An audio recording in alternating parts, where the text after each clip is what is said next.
Diba, yung ganda. Ay, oo. Diba? Yan. Pwede kayo dyan ma'am, dyan yung ilalagay mag-iinit kayo ng ulam. Ayan po. So, yun lang naman ma'am yung sa freebies. Or yung sa pinakakasama inclusion dun sa pinaka-unit natin. So, didemo ko na po yung unit natin ma'am ha. Wait lang po.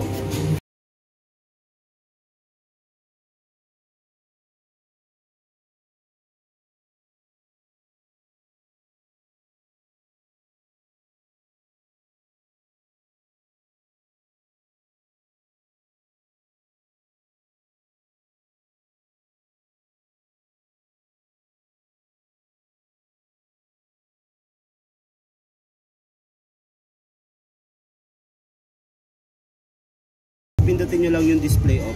Ayan po siya. So yun po ma'am, since ano nga po, digital to, so mas convenient na po siya kung ano yung lalagay nating mga iinit po natin. So for example ma'am, yan po, pag rice po ipipindutin nyo ma'am, pindutin nyo lang si rice tapos start nyo lang po. Ganyan siya. Ay hindi, may per ano pala to ma'am. Ganito po siya, ulitin ko po ha. So dito ma'am, sa apat na to ma'am, sa rice, pasta, vegetable, ground beef. So, pipili lang kayo dyan, ma'am. Depende po sa ilalagay nyo. Tapos, pipili po kayo ng number dyan. Yung per number po dyan, meron po yung oras or minuto. So, for example, ma'am, nag-rice kayo sa 1, 10 minutes. Sa 2, 14 minutes. 3, Microwavable. Microwavable. 15. Sa number 4 po, ma'am, 18. So, depende naman po yan, ma'am, sa inyo kung ano po yung ilalagay nyo oras. Same as din po sa other program, ma'am. Kung pasta po yan, pili lang po kayo ng number kung ilang minuto. Yan. Tapos, sa vegetable din, ma'am, ganun din po, ha. Pindutin nyo si veg. Pili lang po kayo, ma'am, kung ilang minuto nyo siya i-microwave. Tapos, yun din, ma'am, and dun po sa ground beef, pindutin nyo si ground beef. Tapos, pindut lang po kayo, ma'am, kung ilang minuto. Pili lang kayo sa apat. Tapos, start nyo lang po. Ganun lang po siya kadali. Tapos dun po sa other program natin, yung menu, yan po. So ito po ma'am, yung fish. Kung fish po ma'am, meron na siyang set na 7 minutes. Tapos start nyo lang po siya. Kung magluluto kayo ng isda. Tapos kung popcorn naman ma'am, yan, 2 minutes and 40 seconds, yan. Tapos yung sa ano natin, sa My Way, check ko lang kung paano yan. Po kung magdi-defrost kayo ma'am ha, ganito lang po.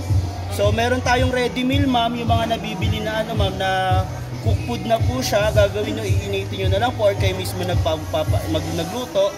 I-set nyo lang po kung ilang grams, pero usually naman sa nilalagay natin, ano yan ma'am, 200 grams lang naman yan. So yun lang naman po. Next po ma'am, pag magdi-defrost po kayo ng meat, tap nyo lang si meat, tapos lagay nyo lang po kung ilang gram. For example, 200 gram. Yan po. So pag kalahati naman po, kalahating kilo, usually 500 gram yan. Tapos pag 1 kilo, 1,000 gram po siya. Depende po yun ma'am, kasi di ba pag galing sa ref, tapos tutunawin nyo po. So yun po yun ma'am. Next one po, mga chicken.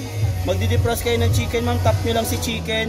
I-ano nyo na lang po ma'am kung ilang gram po. So gaya nga po ng sabi ko, pag kalahati, 500 gram. Pag 1 kilo, 1,000 gram po. Tapos, start nyo lang po. Ganun lang po siya kadali, ma'am. Tapos, yun nga po, yung pinakamadali lang po talaga dito, ma'am, yung tinatawag na, eto ma'am, yung start po. Automatically, may 30 seconds ka dyan, ma'am. So, kung gusto mo magdagdag, pindot lang po. So, patap na lang, ma'am. Mainit na po yan, ma'am. Tap nyo na lang po. Ayan. So, ganun lang naman siya kadali, ma'am. Kung ayaw nyo naman kung iset, pwede naman ito na lang, start nyo lang po. O kaya ganito ma'am, kung ayaw nyo i-start, set lang kayo, gawin yung 1 minute ma'am. Gawin nyo lang 1 minute ma'am. Yan, tapos i-start nyo lang. Ganun lang siya. Pwede nyo pa rin i-set. So yun lang naman ma'am, may question pa kayo sa washing, sa ano nyo ma'am, sa microwave.